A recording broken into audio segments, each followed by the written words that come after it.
मित्रांनो, तुम्ही पाहिलं असेल की सध्या सबंध महाराष्ट्रामध्ये मान्सूनपूर्व पावसाने हजेरी लावलेली आहे. ठिकठिकाणी भरपूर म्हणजे मेघगर्जनेसह पाऊस पडतोय आणि या पावसासहित मागील काही 15 दिवसामध्ये महाराष्ट्रामध्ये 3 फेऱ्याची उत्तम अशी मैदानं झाली.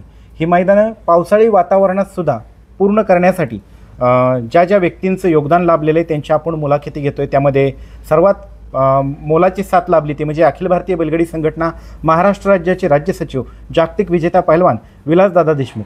तर दादा, पहिल्यांदा तुमचं मैदान रिपोर्टर चॅनलमध्ये स्वागत आहे.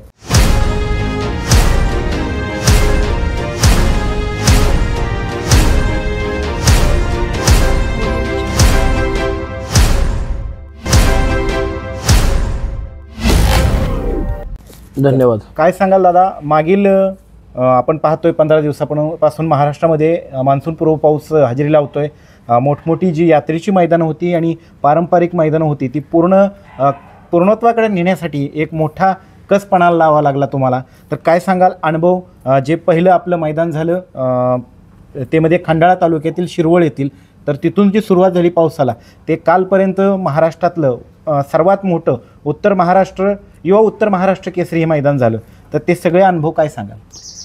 खंडाळा बावड्याच्या मैदानामध्ये पावसाला सुरुवात झाली, अवकाळी पावसाला. ठीक आहे. त्यानंतर शिरवळच्या मैदानात देखील मेघराजा बरसला.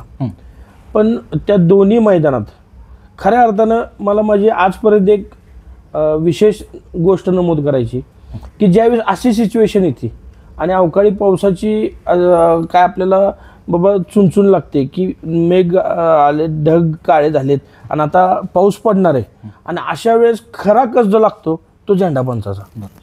मग काही लोक आपल्या स्टेटसला टाकत असतील 72 गट, 8 सेमी, 1 फायनल, दिवसा उजेडी. पण दिवसा उजेडी करण्यासाठी समालोचक मंडळी स्टेजवर बसून त्या मैदानाचं नियंत्रण करतात. ते विनंती करतात, एवढा कठोरपणे बोलतात, बाबा गाड्या खाली जाऊ द्या, गाड्या लवकर वळवा.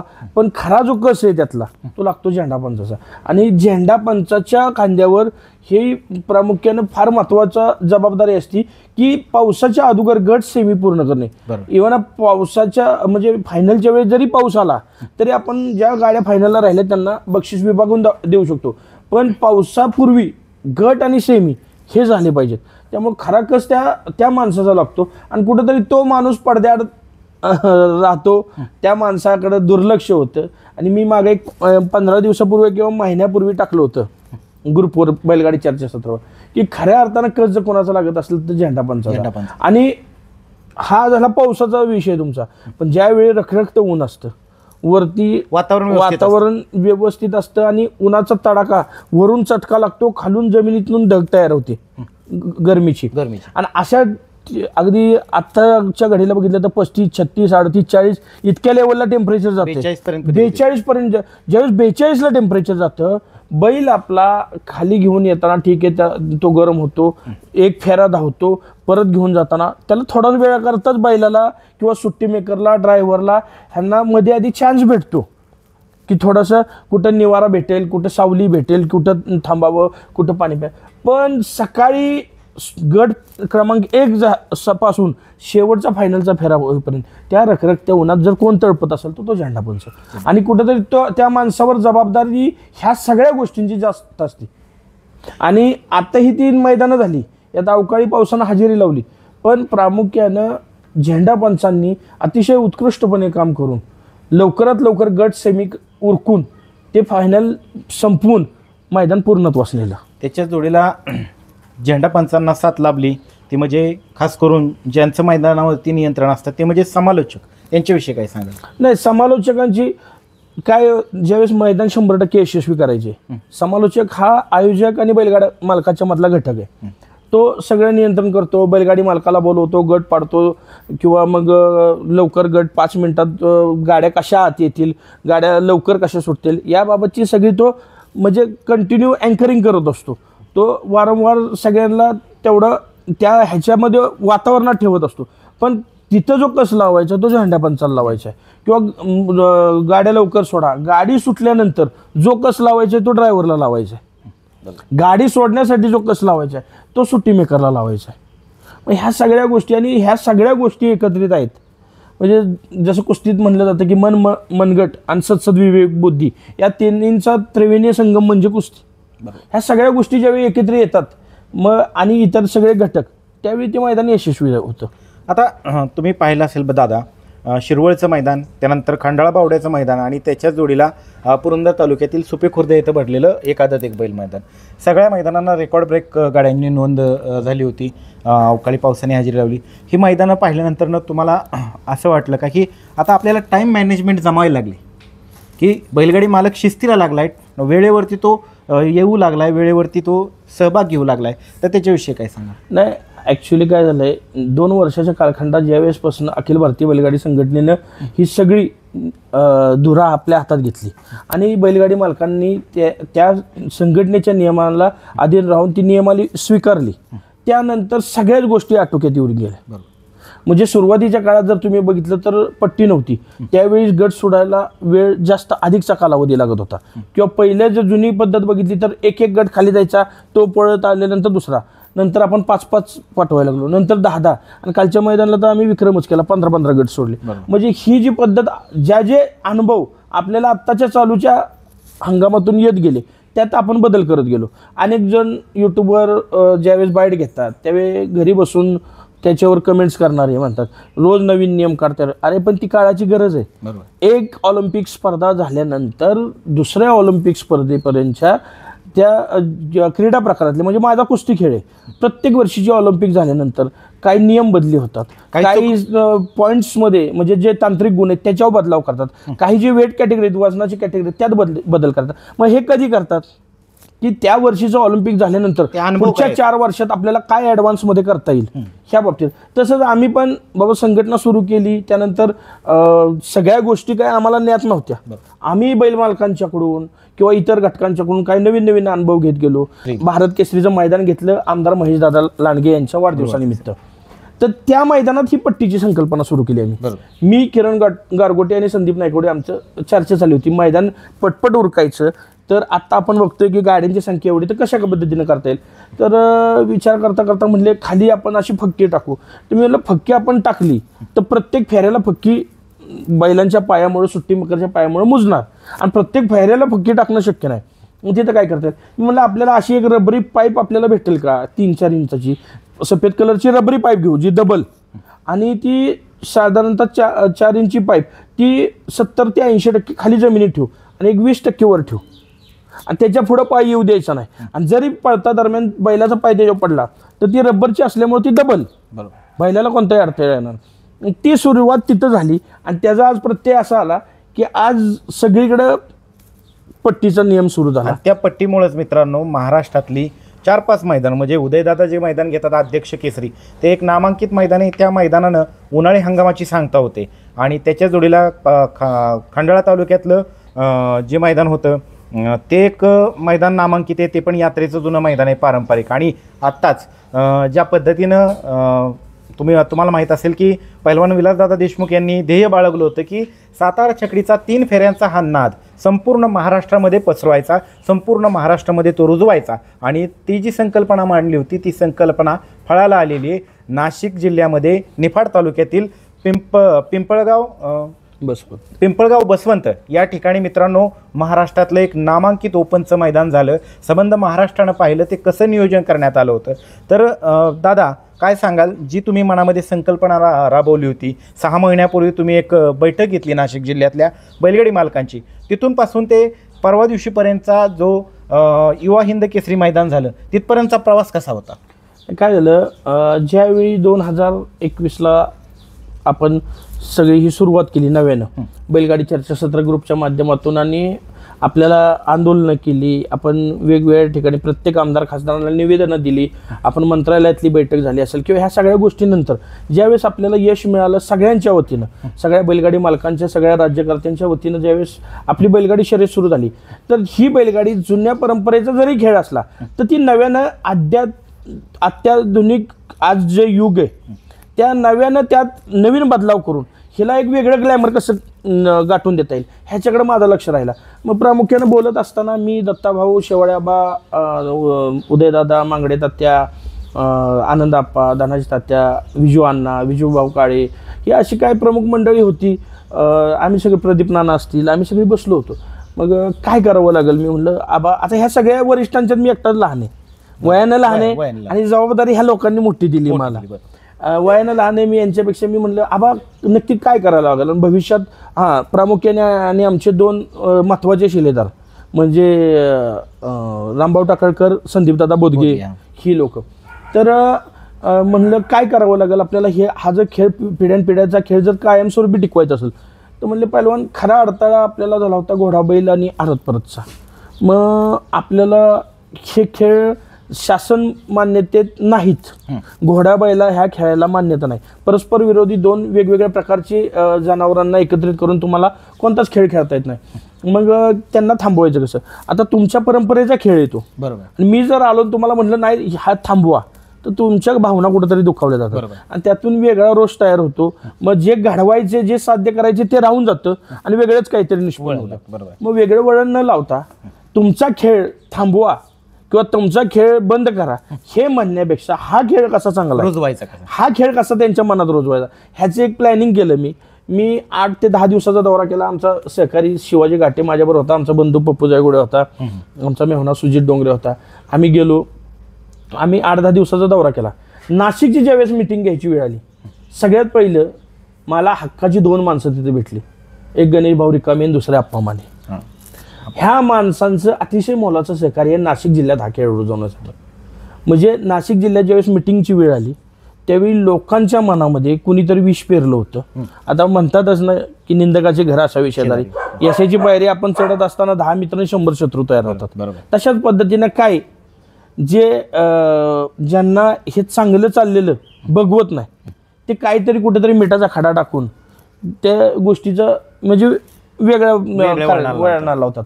तर अशा वेळी त्यांच्या मनात काही जणांना इथून फोन गेले की पैलवान विलास देशमुख तिथं आलाय तुमचा खेळ बंद पाडायला. तुम्ही काय त्यांचं ऐकूनच. लोक मिटिंगला अक्षरशः यायला तयार नाहीत. आम्ही 2 दिवस सगळं सर्वे केला. लोकांची प्रतिक्रिया 90% लोकांची प्रतिक्रिया ही आपल्या विरोधाची भूमिका होती. 10% लोक फक्त माझ्यावर होते.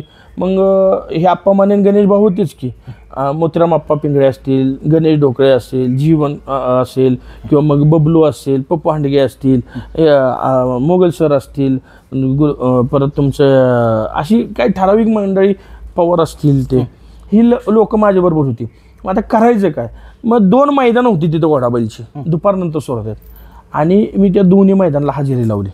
तिथं असं 5-25 लोकांचा समुदाय गोळा करून आप्पा बोलवायचे, ए तुषार इकडे, ए शिवा इकडे, ए पप्पू इकडे, इकडे इकडे जरा हे पैलवान आले अखिल भारतीय बैलगाडी संघटनेसाठी. मग अशा 25 लोकांच्या समुदायाला सांगितलं बाबा रे हा खेळ किती चांगला आहे. मी हा खेळ नुसता सुरू करा म्हणायला आलेला नाही तुमच्याकडं. माझा हेतू काय, इथलं संघटन करणं, संघटना वाढवणं. ही संघटना कशासाठी, भविष्यात जर असा परत काय आघात झाला पेटा संघटनेनं परत एकदा पिटिशन दाखल केले, भविष्यात जर तसं काय प्रकार घडला तर आपण काय करू शकतो, तर आपण ह्या सगळ्या गोष्टी थांबवू शकतो. कशा थांबवू शकतो, सगळेजण एकत्र येऊया, सगळेजण महाराष्ट्रातनं एकत्र उठाव करूया, सगळेजण एकत्र येऊन सगळे राज्यकर्त्यांना एकत्र घेऊया आणि मग सगळं थांबवूया. ह्यासाठी मी आलेलो आहे. ह्या सगळ्या गोष्टी करत 2 दिवस गेल्यानंतर आम्ही एक बाईट दिली. आमचा तुमच्या पारंपरिक खेळाशी कोणताही मतभेद नाही. आम्हाला तुमचा पारंपरिक खेळ विरोध नाही, आमचा विरोध नाही. आम्हाला फक्त ही संघटना, हा खेळ टिकवण्यासाठी ही संघटना आम्ही रुजवतोय आणि हे संघटनेच्या माध्यमातून आपण सगळे एकत्र यायचे. त्यानंतर 3ऱ्या दिवशी लोक तिथे आली. साधारणतः 250 ते 300 लोक होती. मिटिंग सुरू झाली. काय प्रमुख 2-4 वक्त्यांनी त्यांचं मनोगत व्यक्त केलं. त्यानंतर एक बैलगाडी मालक उठला, म्हणला मला एक गोष्ट सांगा, तुम्ही आमचा पारंपरिक खेळ बंद करणार का. त्यावर मी सांगितलं उठून की आम्ही तुमच्या पारंपरिक खेळाच्या विरोधात नाही. आम्हाला तुमचा पारंपरिक खेळ बंद करायचा नाही. तुमचा पारंपरिक खेळ ठीक आहे, तो तुमच्या परंपरेचा भाग आहे, पण त्यात कुठंतरी नियम अटी आणा, त्यात नीटनेटकेपणा आणा, त्यात नियमावली लावा आणि तो खेळ करा. बरोबर. पण एक लक्षात घ्या, तुमचं आणि आमचं नातं हे गेले 10-15 वर्षाचे. म्हणजे मी 2010ला पहिला खोंड घेतला माझा खंड्या नावाचा. त्यावेळेपासून मी ह्या बैलगाडी क्षेत्रात स्वतः बैलगाडी मालक म्हणून आहे. त्याच्या अगोदर मी आमच्या वाईचा नखऱ्या पळायचा किंवा आमच्या इथं देण्या पळायचा, ह्या बैलांच्या बरोबर आम्ही असायचोच की. आमच्या सासऱ्यांचा बैल पळत होता, मग त्यांच्याबरोबर आम्ही जायचोच की. पण प्रामुख्यानं ज्यावेळी मी बैलगाडी मालक झालो त्यावेळीपासून लक्ष्मण ड्रायव्हरला मी पाहत आलो. लक्ष्मण ड्रायव्हर आयनोर तो आयनोर किंवा गळणीम हा नंतरचा भाग आला, पण लक्ष्मण ड्रायव्हर नाशिक म्हणून तो प्रसिद्ध होता. बरोबर आहे. मग लक्ष्मण ड्रायव्हरला मी पाहत आलो. मग तुम्ही त्यावेळी गाड्या घेऊन यायचा नाशिकवरून आणि इथं खेळ खेळायचा. किंवा परवाच्या मैदानात त्यांनी सांगितलं पण पिंपळगाव बसवंत म्हणजे निफाड तालुक्यातला 2015ला हिंद केसरी बैल झाला नाशिकचा इथं येऊन पुशेगावच्या मैदानात सर्जा. मग ही लोक त्यावेळीपासून आपल्या बरोबर आहेत. आणि ह्या 2 वर्षात ज्यावेळी खेळ चालू झालाय त्यावेळी तुमच्या बैलांची खरेदी विक्री किती झाली तर बोटाव मोजण्या इतके 5-10 बैल तुमची विक्री झाली. पण जी लोक नंतर आमच्याकडे आली मग त्यात जालना असेल, अहिल्यानगर असेल, संभाजीनगर असेल, यवतमाळ असेल, अमरावती असेल, जळगाव असेल, तुमचं नागपूर असेल किंवा धुळे असेल किंवा चाळीसगाव असेल, ही सगळी लोक तुमच्या नंतर ह्या 2 वर्षात आमच्याकडे आली. पण इथल्या बैल मालकांचं तुमचं जालना, संभाजीनगर आणि अहिल्यानगर ह्या भागातला 200 ते 250 बैल खरेदी पश्चिम महाराष्ट्रातील बैलगाडी मालकांनी केला. माझा हेतू आहे की ज्या काय फायद्याच्या गोष्टी त्या तुम्ही तुमच्या पदरात पाडून घ्या. आज बैल नुसता तुमचा पळतोय इथं पळून उपयोग नाही. आणि आज आमच्याकडे जी मागणी होती ती घोड्यातल्या बैलाला होत नाही, बैलात पळणाऱ्या बैलाला होती. त्यामुळं तुम्हाला जर बैलात पळून तुमच्या बैलांची विक्रमी किंमत घ्यायची असेल, आता पिंपळगाव बसवंत किंवा ती आज निफाड तालुक्याची बाजार समिती ही कांदा बाजारपेठेला आशिया खंडात 1 नंबरची कांदा बाजारपेठ, अतिशय सदन लोक तिथं आहेत आणि अब्जावधीश आहेत. ती दाखवत नाहीत, आपल्यापेक्षा आर्थिकदृष्ट्या फार सक्षम आहेत. पण जे धाडस पश्चिम महाराष्ट्रातल्या बैलगाडी मालकाकडे आहे विक्रमी खरेदी करण्याचं किंवा विक्रमी रकमेला बैल खरेदी करण्याचं, ते अजून तिथं नाही. त्यामुळे त्या गोष्टीचा फायदा तुम्ही करून घ्या. असं सांगितल्यानंतर कुठंतरी हे 8-9 महिने गेल्यानंतर आज ते कष्ट फळाला आले. आज 5वं मैदान परवाचं झालं आणि यशस्वीरित्या संपन्न झालं. मित्रांनो, आता तुम्ही तर पाहिला तो प्रवास, ज्यावेळेस पैलवानांनी उत्तर महाराष्ट्रामध्ये गेले त्या भागामध्ये कसं स्ट्रगल करावं लागलं संघटना उभी करत असताना, संघटनेच्या बाजूने त्यानंतरनं 3 फेऱ्याच्या मैदानाला कसं रुजवावं लागलं हे दादांनी सांगितलं. आता आपण वळू जो महत्त्वाचा मुद्दा आहे तो म्हणजे 22 मे रोजी जे युवा उत्तर महाराष्ट्र केसरी मैदान झालं नाशिक जिल्ह्यातील निफाड तालुक्यातील पिंपळगाव बसवंत या गावामध्ये. दादा काय सांगाल, ते मैदान करत असताना म्हणजे सबंध महाराष्ट्राचं म्हणजे बैलगाडी शर्यत क्षेत्रातले जेवढे भारतभर लोक आहेत त्या सगळ्यांचं लक्ष तुमच्याकडं होतं. तुमचा एक निर्णय ते मैदान होऊन देणारं होतं, एक निर्णय मैदान न होऊन देणारं होतं. मात्र तुम्ही एक सकारात्मक निर्णय घेतला आणि महाराष्ट्रातल्या आणि त्या नाशिक जिल्ह्यातल्या लोकांच्या मनामध्ये आनंद झाला आणि महादेवाचे नंदी त्या ठिकाणी 3 फेऱ्यामध्ये पळाले. तर काय सांगाल, सुरुवात म्हणजे त्या दिवशीची पहाट कशी होती तुमच्यासाठी? मग त्या दिवशीच्या पहाटेच्या अगोदर काय आलं की 1 महिन्यापूर्वी गेल्या महिन्यात आम्ही आमदार सरोज आहेर 26 मार्चला आम्ही मैदान संपन्न केलं. त्या मैदानात जनतेचा आणि तिथल्या बैलगाडी मालकांचा आणि तिथल्या हौशेगौशांचा इतका प्रतिसाद जबरदस्त होता की आम्ही थक्क झालो. एवढं पब्लिक त्या मैदानात होतं. आणि त्याच अनुषंगानं मग आमदार दिलीप काका बनकर यांचे पुतणे, युवा नेतृत्व, भविष्यातले आमदार गणेश भाऊ बनकर यांनी गणेश रिकामे, आप्पा माने आणि काही त्यांच्या सहकाऱ्यांना बोलवून घेतलं की पुढच्या महिन्यात आपल्याला अशाच पद्धतीचं मैदान आपल्या निफाड तालुक्यातील आणि नाशिक जिल्ह्यातील बैलगाडी मालकांसाठी आयोजित करायचं आहे. त्यांना ॲक्च्युली हा खेळ सुरुवातीला माहिती नव्हता, ते येत नव्हतं. तर गणेश भाऊनी आप्पांनी सांगितलं की गणेश भाऊ बनकरांना की भाऊ हे फक्त तालुका आणि जिल्ह्यापुरतं होणार नाही, राज्यात आपण जर मोठं मैदान घेतलं तर हे राज्यस्तरीय मैदान होईल. आपल्या आजूबाजूचे जे जिल्हे आहेत ते त्यात सहभागी होतील. मग कसं करायचं, काय करायचं, त्याचं प्लॅनिंग कसं करायचं. मग आता उत्तर महाराष्ट्रात कुठेही मैदान असलं मोठ्या तर प्रामुख्याने 60-70% फोन मलाच येतात. बरोबर, की आम्हाला मैदान घ्यायचे, कशा पद्धतीनं ते करायचं, कसं काय करायचं, ती तुमची टीम तिथं अवेलेबल कशी होईल आम्हाला. तर ते सगळे आपण त्यांना सांगितलं. मग त्यानंतर आमदार अरुण काका जगताप यांचं नुकतंच निधन झालं आणि त्यांचे मोठे चिरंजीव सचिन भाऊ जगताप हे सुप्रसिद्ध खिलारप्रेमी आहेत, अश्वप्रेमी आहेत आणि एक साधा शेतकरी माणूस आहे. तर सचिन भाऊंची आमची चांगली मैत्री आहे. तर मी दशग्र विधीच्या त्यांच्या कार्यक्रमाला विधीला गेला असताना तर त्या विधीत मला भेटायला नाशिकहून गणेश भाऊ बनकर, आप्पा माने, बबलू, गणेश रिकामे ही सगळी मंडळी तिथून आली. म्हणले आपल्याला मैदान असं असं करायचं आहे. मग ॲक्च्युली काय झालं, त्यांना मैदान 22 तारखेला घ्यायचं होतं आणि मनोजदादा घोरपड्यांचं मैदान ते 24 आमचे स्नेहीचे आहेत, पाहुणे आहेत, त्यांचं मैदान दरवर्षी पहिल्यापासून ते 24 मी सांगेल त्या पद्धतीनं करतात. तर ते मैदान 23 तारखेला घेतलं होतं. मग मी थोडं डोकं चालवलं, हे मैदान 22ला, ते मैदान 23ला, दोन्ही मैदानं भरली पाहिजेत आणि दोन्हीकडे बैल मालकांना पळता आलं पाहिजे. दोन्ही ठिकाणी बक्षिसांची रक्कम चांगली 24ला आणि 24च्या मैदानाला तर आम्ही mega final, quarter final, final म्हणजे महाराष्ट्रात पहिल्यांदाच अशा स्वरूपाचं, अशा बक्षिसाचं जिथून 42 गाडा मालक खुश होऊन जातील अशा पद्धतीचं आम्ही नियोजन केलं होतं. मग काय करावं लागेल, मग मी विक्रम नानांना आणि संग्राम बापूंना फोन केला, बापू आपण एक दिवस पुढं मैदान ढकललं तर. म्हणले पहिलवान सर्वस्वी जबाबदारी तुमच्यावर दिलेली आहे, तुम्ही ठरवाल ते. मग जे 24चं कुस्त्यांचं मैदान होतं ते 23ला घेतलं. आमचे उपमहाराष्ट्र केसरी वडील बंधू रवी पाटील हे त्या कुटुंबाचे जावई आहेत, मनोजदादांचे दाजी आहेत. तर ते मी रवी भाऊंशी चर्चा केली. रवी भाऊ मला म्हणले पहिलवान तुम्ही बैलगाड्यांचं ते हँडल करा, मी कुस्त्यांचं मैदान हँडल करतो. 23ला कुस्त्यांचं मैदान घेतलं, 24ला ते मैदान टाकलं. आता ते मैदान घेतलं पण 19-20 पासून इकडून पावसाचा जोर वाढला आणि पाऊस सगळीकडे सांगितला गेला. आता मी आदल्या दिवशी फोन केला तिथं तर पाऊस नव्हता. त्यांनी फाट्या वगैरे इतके सुसज्ज केल्या होत्या, तू स्वतः जाऊन बाईट घेतलीस त्या मैदानची, तू बघितलं, तयारी जोरात केली होती. सगळीकडे प्रेक्षकांना मांडव टाकण्यात आला होता जेणेकरून उन्हाचा कुणाला त्रास होईल. मित्रांना मी खास मुलाखती सांगू शकतो, असं मैदान मी पाहिलं नाही. एखाद्या ही रेसकोर्सचं ज्या पद्धतीनं ग्राउंड असतं ते, किंवा एखादं क्रिकेटचं मैदान जसं असतं त्या पद्धतीचं लेवलचं तिथं मैदान होतं, त्या पद्धतीचं गवत तिथं आहे, म्हणजे ग्रास तिथं आहे. आणि मैदान पाहिल्याच क्षणी म्हणजे नजरेत भरलं. आणि तुम्हाला एक सांगतो, तर खास फाटी टाकण्यासाठी जवळपास काहीतरी मला वाटतं 30 लाखाचा तो ट्रॅक्टर होता. ते म्हणले की तुम्ही आलाय, मी म्हणलं मला फाट्या पूर्ण पाहिजेत, आदल्या दिवशी पाऊस झाला होता. तर म्हणले फाट्या जर पूर्ण असतील तर त्या व्हिडिओला, त्या मैदानाच्या मुलाखतीला शोभा असते. आणि बैलगाडी मालक हा मुलाखत का पाहत असतो की त्या फाट्या क्लिअर असावेत. आणि त्यांनी फक्त मोजून 47 मिनिटामध्ये फाट्या केल्या होत्या, म्हणजे जवळपास 12 फाट्या. तर मला पण त्यांचं कौतुक करावं की ही नवीन माणसं, अनुभव ह्या क्षेत्रातला कमी, मात्र हुशार, काम जर सोपवलं तर एकदम पारदर्शकपणे ते करणार.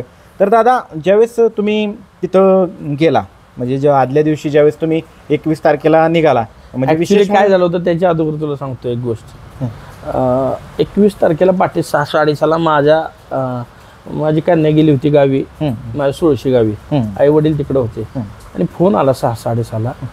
वडिलांची तब्येत थोडीशी बिघडली, बरोबर, आणि वडिलांना चक्कर जास्त यायला लागली. तर माझा बंधू गेला घरी, आमचे सगळे भाऊ होते. मग मी इथनं सकाळी गाडी घेऊन गेलो, मी आणि शिवा गाडी घेऊन गेलो, त्यांना घेऊन आलो, हॉस्पिटलमध्ये ॲडमिट केलं. तर त्यांची चक्कर थांबत नव्हती, बरोबर. ॲक्च्युली काय झालं होतं, ह्या महिन्याभरात त्यांनी 4-5 किलो वजन कमी झालं होतं. त्यांचं वजन 90-95 किलो होतं, ते 4-5 किलो वजन कमी झाल्यामुळे त्यांना चक्करच थांबत नव्हती. आणि आम्ही त्यांचं म्हणजे ब्लड टेस्ट केले, सगळे रिपोर्ट काढले. संध्याकाळी पण औषधं देऊन चक्कर थांबना. त्यावेळी मग आम्ही MRI केला 7:15 आणि दिवसभरात ह्यांचे फोन मला चालू होते आणि मी त्यांना शब्द दिला होता की मी तुमच्या मैदानाला 100% येतो. आता सिच्युएशन असं झाली, मी एकटा आहे घरी, मग वडिलांची तब्येत ठीक नाही आणि आपण बाहेर पडणं आत्ता उचित वाटत नाही, बरोबर. मी मोरेंना फोन लावला की मोरे, तुम्ही आणि बापू तुम्ही निघा काय. तर मोरेंनी मला सांगितलं पहिलवान माझ्या इकडं झाडं पडल्या तर माझं जाणं अशक्य. आता मोरेंचं जाणं अशक्य म्हणल्यावर मी ऑलरेडी काय केलं होतं, प्रवीणच्या मयूरच्या घरी दुःखद घटना घडल्यामुळं मी प्रवीणला सांगून ठेवलं होतं की मयूर काही जाणार नाही, तू एक काम कर, तू ते मैदान मोरेंच्या बरोबर हँडल कर. आता मयूर 1-2 दिवस अगोदर ह्या मैदानात आला खंडाळा बावड्याच्या, तो म्हणला पहिलवान मी जातो मैदानाला. आणि मग तो जातो म्हणल्यावर मी प्रवीणला सांगितलं, प्रवीण तू जा, मोरे काही येत नाहीत आणि तुम्ही दोघं तिथं लाईव्ह लॉट्सला जा. ठीक आहे म्हणला गेला. आता राहिले बापू एकटे, बरोबर. आता बापू मला म्हणायचे की पहिलवान तुम्ही चला, पण घरी सिच्युएशन ती नव्हती आणि तिकडं मोरे येत नाहीत, पैलवान येत नाहीत, थोडं बापूंचं पण आता कोणच नसल्यामुळे तळ्यात मळत होतं. आणि अशा सिच्युएशनला गणेश भाऊ थोडेसे नाराज झाले, बरोबर. आप्पा मानेंचा आणि गणेश भाऊ रिकामेंचा मला फोन आला की गणेश भाऊ बनकर थोडेसे नाराज झालेत पैलवान. मग 7:15 आम्ही वडिलांना घेऊन MRI केला. MRIचे रिपोर्ट आले, रिपोर्ट नॉर्मल आले. त्यानंतर मी मेनबुदले डॉक्टरांना सांगितलं, त्यांनी औषध मला दिली, ती औषधं मी वडिलांना दिली. आणि आयोजकांनी बापूंना फोन केला, आप्पा मानेंनी, की बापू तुम्ही स्पेशल गाडी करा, 2 ड्रायव्हर ठेवा आणि तुम्ही स्पेशल गाडी करून या. बापू म्हणजे काय करायचं, मी म्हटलं बापू 1 तासभराचा वेळ द्या, जर वडिलांनी आता औषधं घेतलेत तास 1.5 तासात काय 5-10% थोडा फरक पडला तर आपण 100% निघू. वडिलांना थोडंसं बरं वाटायला लागल्यानंतर मी बापूंना म्हटलं बापू तुम्ही निघा, मी पण इकडून निघतो. मग आम्ही सगळे इकडून निघालो. निघाल्यानंतर आम्हाला पहाटे 6:30 वाजले पोचायला आणि मी तुलाच फोन केला बरोबर की तू कुणीकडे आहे. आम्ही रूमवर न जाता आमची जिथं व्यवस्था केली होती पूर्ण रात्र आम्ही प्रवास करत होतो. पूर्ण रात्र पूर्ण प्रवासात मुसळधार पाऊस होता. पाऊस वाटेने काय संपूर्ण सगळा पाऊसच सगळा पाऊस होता. पाऊस असताना मी विचार केला की ह्या ठिकाणी नाशिकमध्ये एंट्री केली, पाऊस सगळीकडे पाऊस. मी तुषारला फोन केला, तुषार कुणीकडे येतो तर म्हणलं दादा मी मैदानावर आहे. मैदानाची काय परिस्थिती दादा, पाऊस भरपूर झाला आहे, चिखल भरपूर आहे आणि आयोजकांनी जी तयारी केली होती ती पूर्णपणे सगळी ह्या पावसानं कालच्या सगळी विस्कळीत झाली. बरोबर. आता काय करायचं, मी म्हटलं तुषार तुझं लोकेशन मला टाक मैदानचं, मी रूमवर न जाता मी तिथे येतो. आणि मी तसाच तिथं गेलो. तिथली परिस्थिती पाहता 99% लोक म्हणत होते, आलेले बैलगाडी मालक म्हणत होते नाही होणार, तुम्ही निर्णय मैदान जाहीर होणार नाही, करा. निर्णय लगेच जाहीर करा. 1-2 बैलगाडी मालक तिथली परिस्थिती पाहता गाड्या वळवून परतही गेले. अशी परिस्थिती होती. आमच्या डोळ्यासमोर 2 पिकअप रुतून बसल्या होत्या. आणि विशेष म्हणजे जे मैदान जिथं घेण्यात आलं होतं म्हणजे मैदान एकदम सुंदर होतं त्याबद्दल नाही, पण तिथली परिस्थिती 6:30 वाजण्याची परिस्थिती जी होती म्हणजे रात्री 1:30 वाजता वादळ झालं, त्यानंतर 3:30 पासून ते 6 वाजेपर्यंत कंटिन्यू पाऊस पडत होता. आणि तिथला पाऊस सांगण्याजोगा नव्हता, असा जबरदस्त पाऊस होता. दादा त्याचबरोबर झेंडापंच दनवडे बाप्पू, त्यांचे सहकारी शिवभाऊ, हे आम्ही सगळे वरती मैदानात जात असताना म्हणजे रस्त्यापासून मैदानापर्यंत जाऊस्तोपर्यंत आम्हाला 45 मिनिटं लागली. ते का लागले तर तुम्हाला लक्षात येईल. पूर्णपणे रान मातीचं 10-15 मिनिटाचाच रोड येतो तिथं चालत जायला, पण रान मातीचं आणि असे उपळे आलेगत पाण्याचे आले होते. आणि असं पाय ठेवला की असं पाय खाली खड्ड्यात जायचा, चिखल तर यायचा त्याच्याबरोबर पाणी पण वर यायचं. बरोबर. अशी परिस्थिती तिथल्या रानाची. मात्र ज्यावेळेस दादा आणि आम्ही मैदानापाशी गेलो म्हणजे त्या फाट्यांपाशी गेलो, ते लोकेशन असं आहे की फाटी ती उंचवटावे आणि पाणी निथळणार आहे, फक्त एवढंच की तो चिखल सुकणं गरजेचं होतं. त्याच्यामुळे दादांना म्हटलं की दादांनी पाहणी केली. त्यानंतर पुन्हा दादा इकडं आले. त्यानंतर दादा तुमच्या मनामध्ये काय होतं, तुम्ही ज्यावेळेस रस्त्याकडे चालत येत होता त्यावेळेस तुमच्या मनात काय होतं, तुम्ही काय म्हणले बाईट नको थांब जरा. काय झालं, सुरुवातीला आम्ही फाटीवर गेलो, फाटीची परिस्थिती बघितली, पूर्ण चप्पल बिप्पल चिखल, हातात चप्पल घ्यायला लागली अशी सिच्युएशन आली. कारण की सगळा चिखल पायाबरोबर चप्पल बरोबर येत होता. तुषार म्हणत होता दादा आपण फाटीवर तिथं फ्लेक्स गणेश भाऊंचा खाली होता तिथं बाईट घेऊया. म्हणलं तुषार बाईट नको घ्यायला, जरा थांब. आम्ही फाटी पूर्ण बघून आलो. फाटी बघून आल्यानंतर रोडवर आलो. रोडच्या अलीकडे आम्ही थांबलो आणि मी थोडासा विचार केला. मी जरा तिथं बैलगाडी मालक भेटले, आमचे कैलास भाऊ हिवाळे पण आपलं त्यांचे चुलते जे संभाजीनगरचे उपाध्यक्ष आहेत ते हिवाळे भाऊ पण मला भेटले तिथं. तर त्यांच्याशी चर्चा झाली. तिथं अनेक बैलगाडी मालक जवळ आले. पहिलं आता कसं काय तुम्ही आम्हाला निर्णय सांगा म्हणजे आम्हाला काय ते करता येईल, आम्ही लांबून आलोय. मला बैलगाडी मालक लांबून आला होता आणि जाताना वाटेत रस्त्यात आम्हाला संध्याकाळी रात्रीच्या सत्रात आपली पश्चिम महाराष्ट्रातले बैलगाडी मालक पण भेटले होते. मोरगाव फलटण भागातले सगळे बैलगाडी मालक भेटले होते. आमच्या दैवत गोवेकरनं तो 2 दिवस अगोदर मला विचारलं होतं पहिलं पाऊस आहे का, पळायला जाणार आहे मी तिकडे. मग एवढ्या लांबून बैलगाडी मालक मुंबईवरून आले होते. आणि आता काय करायचं, सिच्युएशन तर काय तशी ही वाटत नव्हती की मैदान होईल, अशी परिस्थिती दिसत नव्हती. मग काय करायचं, पण जो मी आजूबाजूला त्यांनी केलेला खर्च पाहिला आणि ते सगळं मांडा उडवून गेलेला, फ्लेक्स फाटलेले, स्टेज सगळं पडलेलं, ह्या गोष्टी बघितल्या, आयोजकांची तळमळ बघितली आणि ह्या सगळ्या मी विचार केला की जर सुदैवानं ह्या आयोजकांच्या आणि आपल्या नशिबानं सगळ्या बैलगाडी मालकांसाठी जर महादेवाच्या नंदीवर ईश्वराचे कृपा आशीर्वाद असतील तर नक्कीच थोडंसं ऊन जर 2-3 तासाचं पडलं तर हे मैदान आपण कशाही पद्धतीने करू. भले मग त्यात ॲडजस्टमेंट काय करावे लागले त्या सिच्युएशनला डोकं लावून आपण करू. पण ज्यावेळेस मी फाटीच्या बाहेर आलो तिथं तुषारनं बाईट घेतली त्यावेळी मी विचार केला गट आहेत 45, आत्ता वाजले 7 वाजता सूर्य उगवताना थोडासा दिसत होता. 8, 9, 10, 11 4 तास जर ऊन मिळालं 4 तासात फाटी बऱ्यापैकी सुकेल. जेवढा भाग चिखलाचा आहे तेवढा भाग खालीवर कमी करू पण मैदान करू. आयोजकाचा हेतू शुद्ध होता आणि त्यासाठी मग मी बाईट दिली.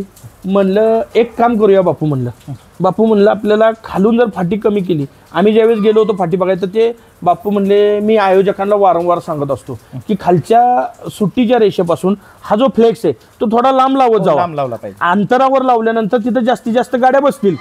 पण ह्यांनी जवळ लावला होता. पण मी म्हणलं बापू खाली तर चिखल आहे, आपण मैदान भले 11ला जरी सुरू केलं तरी खालचा चिखल सुकू शकत नाही. खालनं जर रान जर 50-60 फूट कमी केलं आपण किंवा 100 फूट कमी केलं तर आपल्याला गाड्या उभ्या करायची जागा पण भेटेल आणि पळण्यायोग्य फाटी पण भेटेल. बापू म्हणले चालते पहिलवान तसं करू. मी विचार केला जिथं आपण 10 गट पाठवतो तिथं 15 गट जर पाठवले तर 15-45 3च फेऱ्यात आपले सगळे गट होऊन जातील. आणि जर गट आपण यशस्वीरित्या पार पाडले तर सेमी कशी करणार मी. मला अर्ध्या तासाचा वेळ मिळाला ना, नुसता पाऊस पडून 1 तासभर सुकलं ना, अर्ध्या तासात मी सेमी ओढू शकतो. मित्रांनो, त्या पद्धतीनं दादांनी बाईट दिली की आम्ही 11 वाजता आमचा निर्णय जाहीर करू. तोपर्यंत सगळेजण यायला सुरुवात झाली होती, आसपासचे बैलगाडी मालक. त्यानंतर आपल्या भागातले बैलगाडी मालक दादांच्या, माझ्या आणि आयोजकांच्या कनेक्टमध्ये होते. आम्ही त्यांना वस्तुस्थिती सांगितली, पाऊस भरपूर झाला आहे, फाटीवरती चिखल आहे आणि जोपर्यंत सूर्यप्रकाश चांगला पडत नाही आणि चिखल वाळत नाही तोपर्यंत आम्ही निर्णय म्हणजे कोणच म्हणजे जे आमचे वरिष्ठ आहेत ते निर्णय घेणार आणि तो आम्ही प्रसिद्ध करणार. त्यानंतरनं 11 ते 11:30च्या पिरियडमधला एक भावनिक प्रसंग घडला. तो भावनिक प्रसंग बैलगाडी शर्यत क्षेत्राला सांगा जरा. भावनिक प्रसंग सांगतो, पण तुषार त्याच्या अगोदर एक गोष्ट आहे जी सकाळी आपण पाहणी केल्यानंतर माझा शब्द होता, बापू हे मैदान आपल्याला चॅलेंजिंग आहे बरोबर, पण हे मैदान करायचं. कारण की चॅलेंजेस स्वीकारायला मला लय आवडतं बरोबर. आणि जे अशक्य वाटतं ना त्या गोष्टी करण्यासाठी माझा नेहमीच काहीतरी मित्रांनो चॅलेंज कुठलं होतं, चिखल होता आणि आपले सगळ्यांची नंदी आपल्याला समसमान आहेत. ते पळत असताना त्यांना कुठं अपघात होऊ नये ही फार मोठी काळजी होती. म्हणजे हा सगळा जो खटाटूप चालला होता तर हा चिखल वाळला पाहिजे आणि इथं अपघात नाही घडले पाहिजेत, ही फार सगळ्यात मोठा उद्देश होता दादांचा. मी तुषारला भेटलो साधारणतः 7:30 वाजता, 6:30ला मैदानावर आलतो. 7:30ला बाईट झाली, 7:45ला मी तिथून मैदानात गेलो. 8-8:30ला मी रूमवर हॉटेलवर पोहोचलो, थोडा नाश्ता केला आणि मी झोपलो. मी तुषारला आवर्जून आणि प्रवीण घाटेला सांगितलं होतं, प्रवीण मला 10:30ला फोन कर. मी अलाराम लावलाय पण न जाणून मी झोप लागली मला तर मला फोन करून उठवा. 10:30 वाजता सिच्युएशन बघून आपल्याला 11 वाजता निर्णय घ्यावा लागणार आहे. आणि 10:30 वाजता उठवायच्या अगोदर मला जाग आली 10:28 आणि मी उठल्या आप्पा मानेंना फोन केला. आप्पा म्हणलं तुम्ही कुणीकडे, तर म्हणले पहिलवान मी मैदानावर आहे. गणेश भाऊ कोणीकडे आहेत, तर मैदानावर. मग मी म्हणलं आप्पा काय सिच्युएशन, म्हणले भाऊ नाराज झालेत, आम्ही सगळे आता मी आणि गणेश रिकामे गणेश भाऊंच्या ऑफिसला चाललो आहे आणि भाऊ थोडे भावनिक झालेत आणि गणेश भाऊ बनकर यांच्या डोळ्यातून अश्रू उघळत.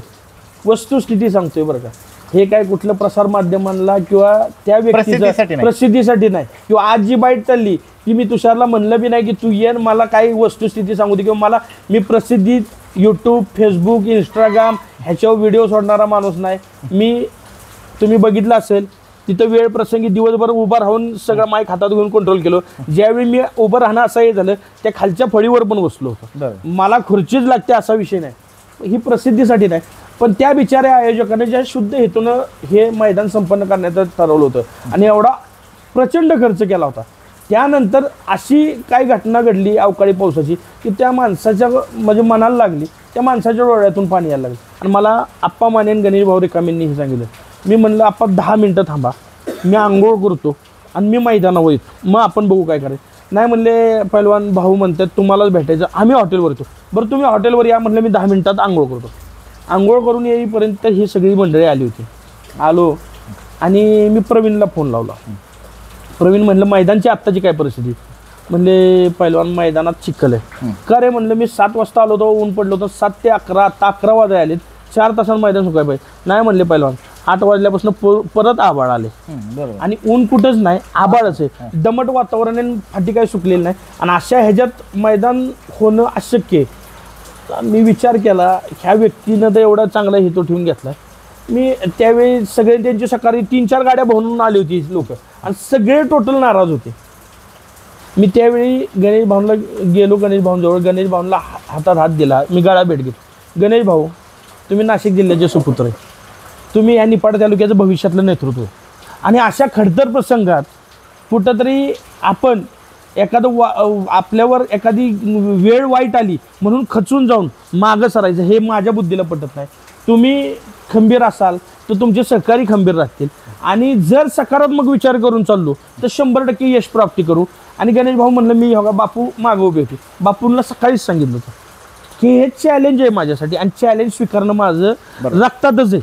मी नेहमी चॅलेंज स्वीकारत असतो. मला खडतर म्हणजे सोप्यात मिळालेला विजय त्याचा आनंद होत नाही, पण शेवटच्या सेकंदापर्यंत ज्यावेळेस आटातटीची लढत होती आणि त्यानंतर जेव्हा आपण विजयी होतो त्यानंतर त्या विजयाचं कुठंतरी एक वेगळंच दादा आता आनंद असतो. हे सगळं करत असताना तुम्ही मध्यंतरी एक मला बाईट दिली होती की संघटना सुट्टीवर आहे, थोडे दिवस विश्रांती आम्हाला पण. मग तुमची पहिली बाईट पडल्यानंतर अनेक जणांच्या कमेंट्स आल्या, कमेंट करणारी आपलीच असतात. तर कमेंट आल्या पहिलवान तुम्ही तर थांबलाय ना आता पुढं का, तर त्याला काय उत्तर द्याल? मी पुढं गेलो नव्हतो. गणेश भाऊ बनकर हा माझा मित्र आहे. मला भेटायला आला होता एक शुद्ध हेतून नगरमध्ये आणि त्या मित्राच्या मैदानाला यशस्वी करण्यासाठी आयोजन कमिटीतला एक सदस्य म्हणून मी तिथे गेलो होतो. त्याच पद्धतीनं मनोजदादा घोरपडे यांची आपण बाईट दिली, विश्वा होता आमचा बाईटला. त्यावेळी पण मी सांगितलं होतं तुम्ही सगळे म्हणाल की संघटना थांबली आणि मग तुम्ही हे कसं करा. त्या मैदानाचं आयोजन गेली 3 वर्ष माझ्याकडे. बरोबर, मी आयोजक म्हणून त्या मैदानात बरोबर आयोजक. आणि त्या दिवशी विलास देशमुख हा अखिल भारतीय बैलगाडी संघटनेचा सचिव म्हणून नाही, आयोजक म्हणून, पण त्या मैदानाचा आयोजक म्हणून तिथं काम करणार आहे. आता पण ती सिच्युएशन गणेश भाऊ बनकर हे आले आणि मी त्यांना थोडंसं मोटिवेट केलं. मी शेवटी मी स्पोर्ट्समॅन आहे इंटरनॅशनल लेवलचा आणि मोटिवेशन काही ठिकाणी फार महत्त्वाचं असतं. बरोबर, काही ठिकाणी लोकांना तुम्हाला असं मोटिवेट करायला लागतं आणि त्याहीपेक्षा मी एक फौजी आहे. ज्यावेळेस लढाई लागते त्यावेळेस सगळं समोरच्या असणाऱ्या ऑफिसरच्या मोटिवेशनवर पुरी फौज तैनात होती. जर त्या ऑफिसरनं मोटिवेट जर चांगलं केलं तर आपलं सैन्य किती कमी असू द्या, समोर किती सैन्य असू द्या, त्या ऊर्जेनं सैन्य तिथं आक्रमण करतं. पण जर मोटिवेशन चुकलं किंवा समोरचा ऑफिसर किंवा समोर असणारा जो आपला मेन माणूस आहे तोच जर डगमगला, सेनापतीच जर डगमगला तर लढाई हरणार हे 100%. मित्रांनो आता ज्या पद्धतीनं दादांनी सांगितलं ते माझे सैनिक आहेत त्यातलाच एक अनुभव सांगतो. म्हणजे दादांचे माझे कॉन्टॅक्ट्स असतात, नेहमीच कॉन्टॅक्ट होत असतात. मध्यंतरी देशामध्ये आंतरराष्ट्रीय स्तरावरती पाहिलं तुम्ही कशा पद्धतीने आपलं शेजारचा जो आपला शत्रुराष्ट्र आहे त्याच्याशी कसं हे झालं होतं, युद्ध झालं होतं. तर ते परिस्थिती पाहिल्यानंतर आमचं मन सुद्धा मैदानामध्ये जाण्यासाठी, मैदानाच्या बाईट्स घेण्यासाठी होत नव्हतं. त्यावेळेस दादांना आम्ही फोन केला, वरिष्ठांनाही फोन केले. तर दादा त्यावेळेस परिस्थिती कशी, म्हणजे बैलगाडी शर्यत क्षेत्राला सुद्धा माहीत नव्हतं की काहीतरी मोठे निर्णय आपल्याला घ्यावे लागणार होते. त्यावेळेस काय झालं, मी जे फौजी आहेत राहुल फौजी, अमर फौजी किंवा मग ते सखुंडे आंबवड्याचा किंवा जे फौजी आहेत ह्या सागर फौजी वरण्याचा, तर ह्या सगळ्यांची, माळेवाडीचा फौजी, ह्या सगळ्यांची चर्चा झाली होती. पण प्रामुख्यानं ज्यावेळेस सिच्युएशन आली होती अशी की आता करून दाखवायची काहीतरी, त्यावेळी एक मेसेज व्हायरल होत होता 2017 पासून जे रिटायर झालेले फौजी आहेत त्यांना पुन्हा युद्धासाठी सैन्यात बोलवलं जाणार. तर मी 2016ला रिटायर झालो आणि माझ्याबरोबर जे सगळे आहेत मी 16 वर्ष व्हॉलेंटियर आलो आणि ते 17 वर्ष त्यांची सर्व्हिस कंप्लीट करून आले. आता आमची ग्रुप आहे 762 प्लाटूनचा, तर आमच्या सगळ्यांची चर्चा झाली. मी त्यात सांगितलं होतं जर तुम्हाला बोलवणं आलं तर मी स्वतः व्हॉलेंटियर होईल आणि मी सांगेन.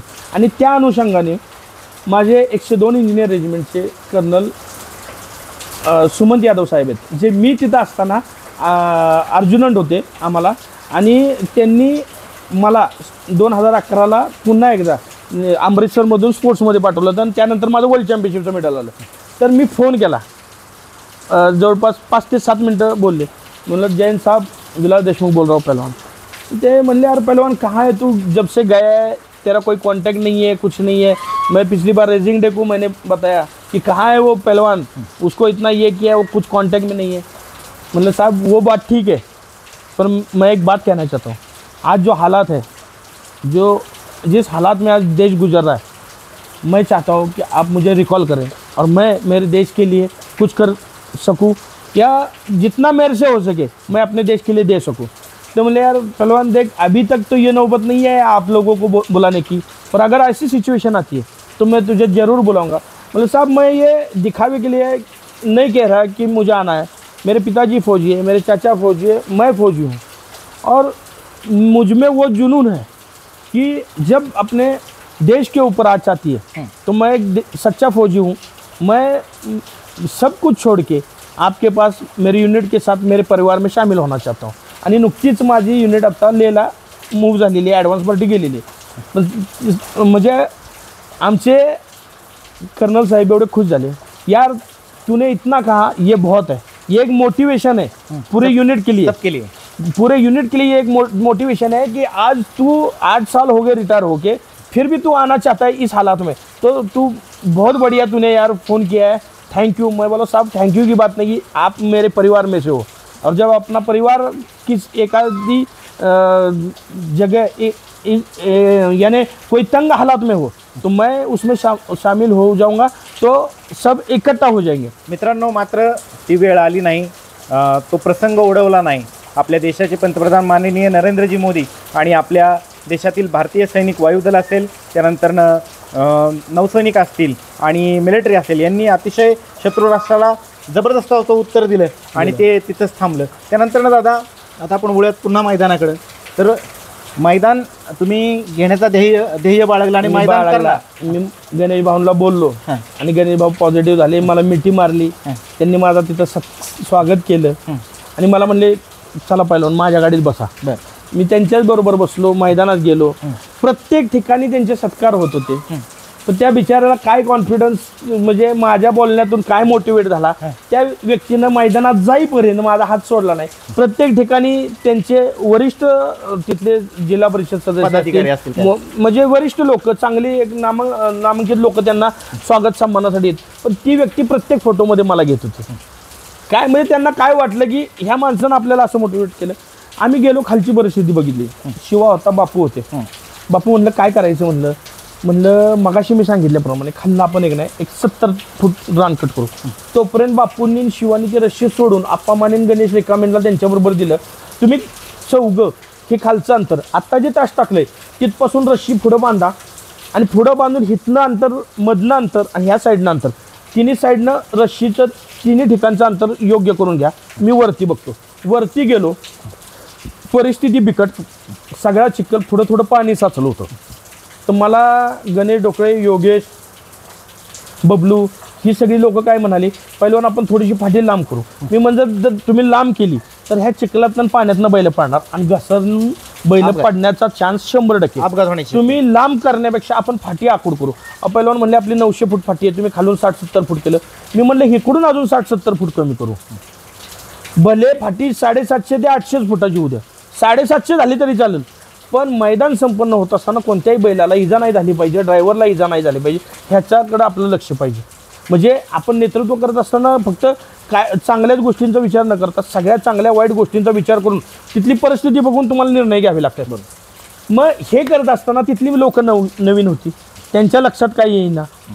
मी माईक घेतला हातात आणि मी म्हणलं पश्चिम महाराष्ट्रातून माझे जे बैलगाडी मालक, जे ड्रायव्हर, जे सुट्टी मेकर किंवा जे चाहते आलेत, त्यांना एक विनंती आहे, तुम्ही सगळ्यांनी पुढे या। हे मैदान आपल्यासाठी चॅलेंज आहे। ह्या लोकांनी सातारा छकडीचा खेळ घेतला आहे आणि आज आपण इथे, आपण ह्या नाशिकवाल्यांच्या मदतीनं आज पश्चिम महाराष्ट्राकडे जबाबदारी आहे, पश्चिम महाराष्ट्रानं हे मैदान संपन्न करून दाखवायचं। आणि अशा वेळेस क्षणाचाही न विलंब करता मी दैवतला बोलावला, तुषारला बोलावला, सुजित भोसलेला बोलावला किंवा अन्य तिथं काय बैलगाडी मालक होते चढली सगळ्यांच्या मध्ये, ते सगळ्यांना बोलावलं। ही लोक माझ्या एका शब्दावर तिथं आली। लगेच तुषारनं आणि सुजितनं निकाल रेषेवरची रस्सी धरून ती दैवतनं एक साईडनं मी एक साईडनं व्यवस्थित सरळ रेषेत आहे का ती रस्सी केली। आपले सुनील झांबरे होते, त्यांचे सहकारी होते, लगेच फक्की वगैरे मारून पुढं ट्रॅक्टर बोलवून पुढचं जे चिखल होता त्यात माती वगैरे टाकून, यूट्यूबची लाईव्हची गाडी त्याला जागा नव्हती, ते स्टँड दोन्हीकडे करून यूट्यूब लाईव्ह चालू होण्यामागचं काय मित्रांनो खरं कारण आहे की पहिली निकाल रेष होती ती हलवण्यात आली, त्यानंतर सगळा सेटअप हलवावा लागतो।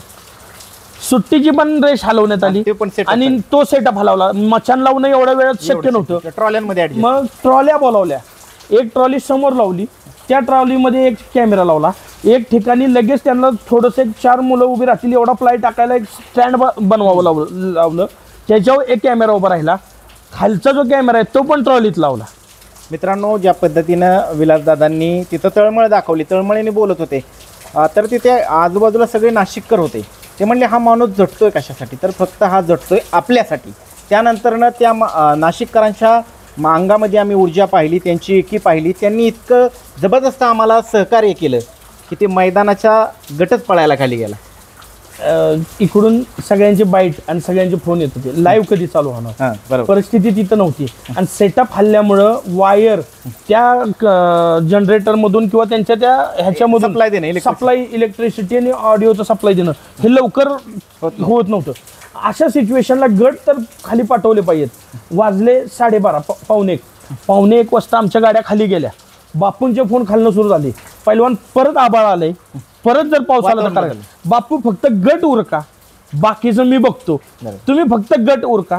शिवाला बापूंच्या मदतीला खाली ठेवला. 10 स्वयंसेवक खाली पाठवले आणि एकदाच विनंती केली, मित्रांनो बाबाओ आम्ही तुमच्या नाशिक जिल्ह्यात आलोय, आम्ही उत्तर महाराष्ट्रात आलोय.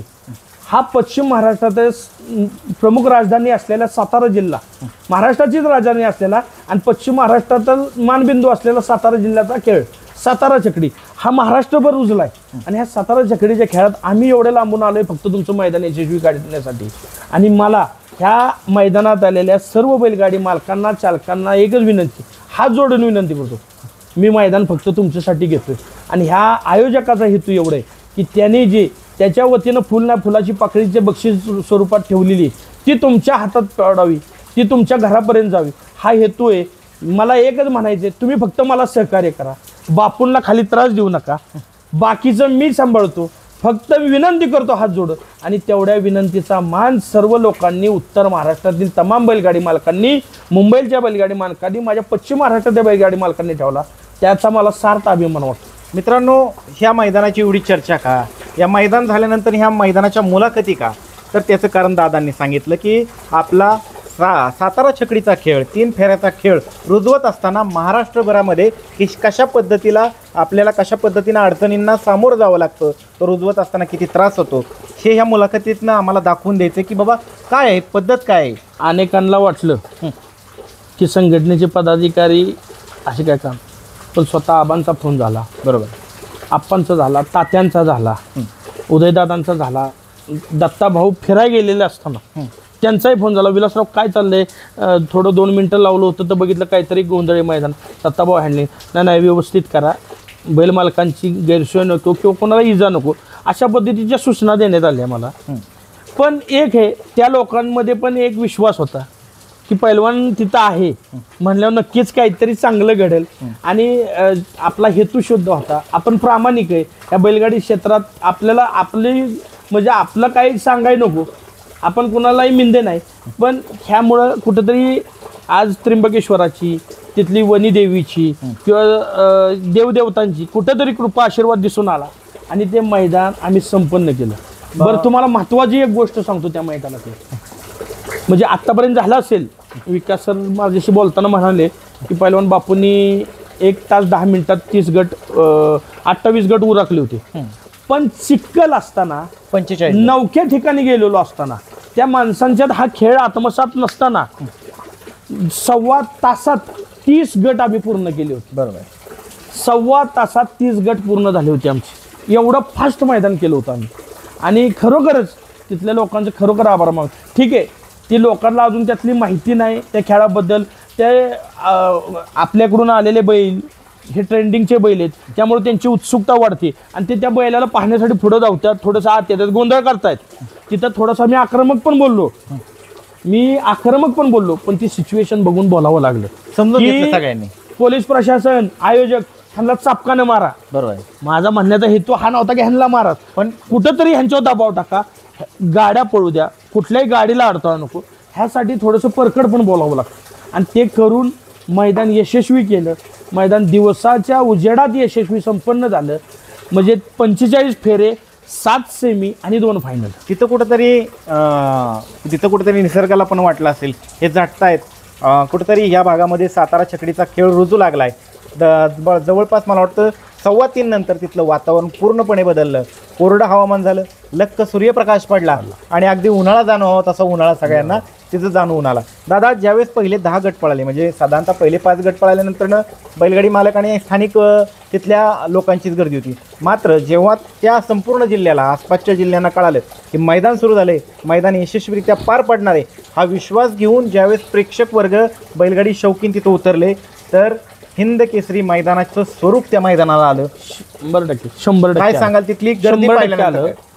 तरी पावसामुळे मी म्हणतो 25% जनता परत गेली होती. बरोबर. कारण की स्वतः गाडीवानच परत गेले होते. तर बघायची तर विषय सोडून द्या की मैदान सुरू झालं होतं 1 वाजता, आपलं 12 साडेबाराला आपण तिथं, 12 वाजता आपण तिथं सगळ्या जोडाजोडीला सुरुवात केली आणि आपले फाटी आखणे, फक्की टाकणे ह्या गोष्टींना सुरुवात केली होती. पण तोपर्यंत जे सकाळी आलेलं प्रेक्षक होतं 8-9 वाजता, ते प्रेक्षक रिटर्न गेलं होतं. पण मैदान सुरू झाल्यानंतर पहिले 5-10 गट, सुरुवातीचे 4-5 गटांना थोड्याशा गाड्या बाहेर गेल्या, थोडाच चिखल असल्यामुळं. पण ज्यावेळी ते 5-6 गट पळाले आणि जाताना जवळपास 15 गट खाली गेले, त्याच्याबरोबर लोक गेली, तर थोडासा चिखल पण दाबायला लागला होता. आणि त्यानंतरचे गट पळायला पण कठीण रान झालं. आणि ज्यावेळेस ही तिकडं आजूबाजूच्या गावात, म्हणजे निफाड तालुक्यात ही बातमी कळाली की मैदान जोरात चालले, त्यावेळी पहिले 15 गट पळाल्यानंतर लोकांचा फार गर्दीचा आलोट, म्हणजे तिथं जनसागर व्हायला. मग तो गणेश भाऊंवर प्रेम करणारे लोक असतील किंवा बैलगाडीवर प्रेम करणारे, पण खरोखर जनसागर तिथं होता. ज्यावेळेस फायनलचा फेरा सुटला, त्यानंतर खालच्या सुट्टीच्या रेषेपासून निकाल रेष सोडून पुढं 500 फूट सगळं पब्लिक होतं. कुठंही मध्ये असा गॅप नव्हता. मी गणेश भाऊला आवर्जून दाखवलं, गणेश भाऊ पब्लिक बघा फक्त. बरोबर. म्हणजे त्या माणसाच्या चेहऱ्यावरचा तो आनंद, त्यावेळी जो सकाळी दुःखाच्या छायेत होता, तो संध्याकाळी किती आनंदात होता हे सांगू शकत नाही मी. आणि खरोखरच की मी बघितलं त्या कुटुंबाचं, बनकर कुटुंबाचं. आमदार दिलीप काका बनकर दिवसभर माझ्या शेजारी बसून होते. त्यांनी माईक मंडप डेकोरेशन होतं, सगळी त्यांची सुविधा डिस्टर्ब झाली होती, सगळं विस्कळीत झालं होतं. 2च कॉर्डलेस माईक होते आणि 1 माईक होता समालोचकांच्याकडं. त्यात आपल्या समालोचकांना थोडंसं वाटलं की पैलवान आम्हाला माईक देणार आणि ह्यांच्याकडेच माईक पाहिजे. आता ते त्यांचा समज आहे, कारण की ते लहानच आहेत अजून. त्यांना जर एवढं समज असता तर ते तसे पद्धतीची वागणूक आली नसती. पण मला दिलीप काका वारंवार सांगायचे, पैलवान पब्लिक बाहेर घ्यायला हवा, पैलवान गाड्या सोडायला हवा, आणि त्यासाठी मला माईक लागायचा. आम्ही स्टार्ट टू एंड तुम्ही बघा कंटिन्यू माईकवर कंट्रोल करत होतो. मीच बापूंना सांगत होतो, बापू गाड्या थांबवा किंवा बापू गाड्या सोडा. बापू गाड्या थांबवा म्हणायचं कारण की ही पब्लिक, कारण की नुसतं मैदान करणं म्हणजे पब्लिक कसं बाई येऊ द्या बैल सोडा ह्याचा अर्थ नाही. अपघात पण कमी झाला पाहिजे. म्हणजे लढाई ज्यावेळेस लागती त्यावेळेस आम्हाला एक गोष्ट सांगितली जाते, कॅज्युअलिटी कमी झाली पाहिजे आणि आपल्याला 100% आपण यशस्वी तर झालं पाहिजे आणि समोरच्याची कॅज्युअलिटी म्हणजे जास्त झाली पाहिजे, आपली कमी झाली पाहिजे. मग ह्या सगळ्या गोष्टी ज्यावेळेस आपण बघतो त्यावेळेस ह्या लोकांच्या मध्ये अजून तो खेळ रुजलेला नाही. कमीत कमी अपघात कसा होईल हाही बघायला पाहिजे. ह्यासाठी त्या मैदानचं पूर्ण दिवसभर कंट्रोल माझ्या हातात होतं. त्यानंतर दादा, झेंडापंच धनवडे बापू, हिंद केसरी झेंडापंच धनवडे बापू कोरेगावकर यांनी कशा पद्धतीने ते मैदान हँडल केलं? बापूंनी सकाळी आम्ही पोचल्यापासून ज्यावेळेस माझा शब्द आहे, बापू म्हणले हे मैदान चॅलेंजिंग आहे आणि आपण हे चॅलेंज घेतलेलं आहे, आपल्याला मैदान करून दाखवायचे. 100% पहिलवान तुम्ही वरचं हँडल करा, फक्त तुम्ही गाड्या पटपट पाठवा, खालचं मी बघतो. आणि त्यांच्याच जोडीला वाईचे म्हणजे आता झेंडापंच म्हटलं तरी काय एक नवा चेहरा मिळणार आहे झेंडापंच म्हणून, शिवाजीराव घाटे. कसं काय त्यांनी कसं काय? शिवाला काय झालं, बापू एकटेच होते तिथं, सगळी लोक नवीन होती. बापू पहिल्यांदाच नाशिक जिल्ह्यात गेले होते. म्हणजे ह्याच्या अगोदर सर्वच त्या एरियांच्या मैदानाला मी सांगितलं होतं, पण शिरम्याचं मैदान असल्यामुळं त्यांना गावाशेजारचं मैदान सोडून तिथं येता आलं नाही. मग बापूला मी म्हटलं, बापू काही करून एवढं करायचं. बापू म्हटले मला शिवा आणि मी हे खाली बघतो. शिवाने एक साईड सांभाळली, एक साईडवरून 4-5 गाड्या शिवा हँडल करायचा, इकडच्या 5 गाड्या बापू हँडल करायची. दोघांची एकदा नजर झाली की झेंडा टाकला जायचा. लाईव्हवाल्यांनी कसं सहकार्य? लाईव्हवाल्यांचं खरोखरच त्या दिवशीचं मैदान लाईव्हवाल्यांनी पूर्णपणे उभं राहून समोरचे. आणि हे बघा लोकांना वाटतं किंवा अनेक जण आबांना म्हणाले, इतर वरिष्ठांना म्हणाले, पैलवान विलास देशमुख मागणं आलाय आणि त्याला सचिव करायचं कारण काय आणि तो काय बोलायचं कारण नाही आम्हाला. पण आबांच्या बोलण्यातून आणि इतर ज्येष्ठ जे वरिष्ठ आहेत त्यांच्याही बोलण्यातून आलं त्या माणसात काहीतरी गुण आम्हाला दिसलेत म्हणून त्याच्यावर ती जबाबदारी दिली. आणि ज्यावेळी ती जबाबदारी सचिव पदाची आपल्याकडे आली तेव्हा आपल्याला सगळ्या घटकांचा विचार करावा लागतो. मी समालोचकांच्यावर बोलतो, परकडकपणे बोलतो, पण ज्यावेळेस त्यांची वेळ येते ना त्या समालोचकांना आधार पण मी देतो. समालोचकांनी कसं काम केलं तिथं? नाही, समालोचकांनी चांगलं काम केलं. एकच माईक होता, त्याच्यावर त्यांनी ते दोघांनी ॲडजस्टमेंट करून पटपट लवकर गट कसे होतील किंवा जसे खाली पहिले 30 गट पळून आले, शेवटचे 15 राहिले की मी लगेच सांगितलं प्रवीण 5 गट पळून आले की लगेच चिठ्ठ्या तू हे करायला घे, अनाऊन्स कर. लगेच शेवटचे 10 गट पळून आले की आपण सेमीच्या चिठ्ठ्या काढू. अशा पद्धतीने सगळ्या ॲडजस्टमेंट केल्या होत्या. माझं लक्ष समोरच्या कॅमेरामॅनकडे होतं. तो मुलगा तिथून वरडून सांगू शकत नव्हता त्याला काय अडचण येते. पूर्ण ट्रायली लोकांनी भरलेली होती. बरोबर. आणि त्याला तिथं उभं राहून ते कॅमेरा ॲडजस्ट करायचा होता. एक गटाला सिच्युएशन गट क्रमांक 4ला अशी आली की नेमका त्याचा कॅमेरा हल्ला, त्याची चूक नाही, लोकांनी थोडंसं त्याला डिस्टर्ब केल्यामुळे कॅमेरा हल्ला, तर तिकडून ती कॅमेऱ्याचा अँगलच शूट झाला नाही. पण त्या बैल मालकालाही समजावलं, त्यालाही सांगितलं बाबा रे अशी सिच्युएशन आहे, एका अँगलमध्ये ही गाडी दिसते, तू ऐक.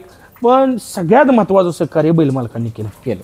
मग तिकडचा कॅमेरामॅन, इकडचा कॅमेरामॅन, खालचा कॅमेरामॅन, तुम्ही विचारा त्यांना STC वाल्यांना, मी आयोजकांना सांगितलं त्यांना पाण्याच्या बाटल्या द्या, त्यांना दिवसभर ती उभी आहेत त्यांना, म्हणजे ह्या सगळ्या गोष्टी बघितल्या पाहिजेत. हो, नेतृत्व करायचं म्हणजे गेलाय, माईक घेतलाय, स्टेजवर बसलाय, सत्कार झालाय, आलाय, असं नाही. मित्रांनो, कसं असतं, एखादं नेतृत्व उजेडात येत असताना त्याला असंख्य वादळांना सहन करावं लागतं. हे वादळ गणेश भाऊंनी सहन केलं. एक चांगलं नेतृत्व महाराष्ट्राला मिळणार आहे. मित्रांनो, बारीकातला बारीक विचार केला. अक्षरशः येणाऱ्या तिथल्या प्रेक्षकांना तिथं त्यांनी नाश्त्याची म्हणजे जेवणाची सोय केली. अगदी ट्रॉल्या भरून येत होत्या भाताच्या, मसाले भात केला होता, ट्रॉल्या भरून येत होत्या. म्हणजे इतका बारीक विचार केला. पाण्याचे टँकर होते. मात्र त्या व्यक्तीनं म्हणजे खूपच बैलगाडी मालकांचाही विचार केला. त्याच्या जोडीला हे क्षेत्र टिकवून ठेवण्यासाठी जे अहोरात्र प्रयत्न करतात त्यांच्यासाठी सुद्धा अतिशय सुंदर असं नियोजन केलं होतं. दादा, हा सगळा खटाटोप आपण केला, हे सगळं मैदान तुम्ही तुमच्या सहकाऱ्यांच्या माध्यमातून पार पाडलं. ह्या सगळा खटाटोप करून महाराष्ट्राला एक नवीन जोडी पण पाहायला मिळाली, त्याच्याविषयी सांगा. 1 नंबरची. नाही, 1 नंबरची नवीन जोडी पाहायला मिळाली. काय झालं, ॲक्च्युली काही बैल पल्ल्याची होती, जसा की मथुर, म्हणजे लांब पल्ल्याचा बैल आहे, लांब पल्ल्याला आणि कसाच्या राहणार. पण ॲक्च्युली काय झालं, तिथे सिच्युएशन बघता फाटी शॉट करावी लागली मला. 750, मला वाटतं 750 ते 800 फुटाची पाठी झाली. मग तेवढ्या शॉर्ट पल्ल्यात काही चांगल्या बैलांना चॅलेंजिंग होतं. बरोबर. आणि तिथं खरंच तुम्हाला सांगतो, ते रान वासरांसाठी लय अतिशय चांगलं झालं होतं.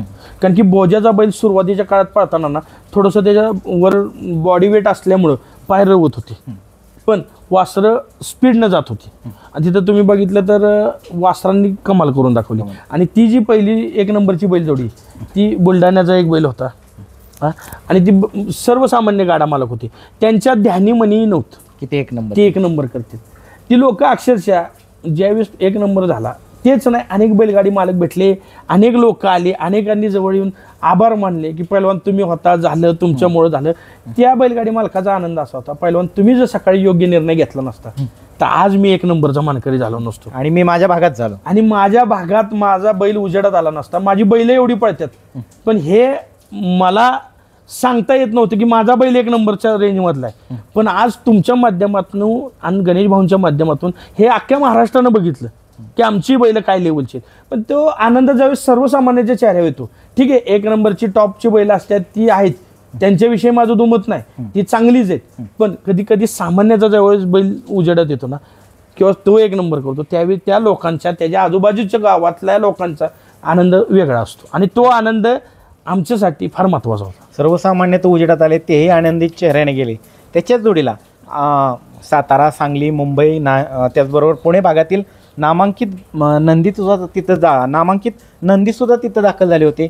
त्यांना पाहण्यासाठी, त्यांच्याबरोबर सेल्फी काढण्यासाठी किंवा ते आलेत हे बघण्यासाठी नाशिककरांनी जी गर्दी केली होती, ते पाहिल्यानंतर तुम्हाला कसं वाटलं? नाही, मथुर, बकासूर ही ज्यावेळेस मैदानात यायची त्यावेळी आपल्याला सगळीकडेच माहिती त्यांची फॅन फॉलोवर भरपूर आहेत. स्वतः राहुलबाई ज्यावेळेस स्टेजवर आले तेव्हा पिंटू मोडक बोलवत होते, त्यांच्या कॉकटेलचा वाढदिवस साजरा करायचा होता. भाई खाली या, पिंटू भाऊ थांबा येतो, पण मला इथून लोकांच्यातून बाहेर काढायला एक काम करा ना, तुम्ही या ना. म्हणजे राहुलबाईला स्वतःला म्हणावं लागलं होतं, पिंटू भाऊ मला न्यायला तुम्ही या. बरोबर. अशी सिच्युएशन एवढी फॅनची गर्दी होती. आणि राहुल पाटील ज्यावेळेस स्टेजवर होती त्यांनी ती बघितलं, त्यावेळी ती व्यक्ती म्हणली, पहिलवान तुम्हीच हे हँडल करू शकता, बरोबर, हे कुणाचंही काम नाही.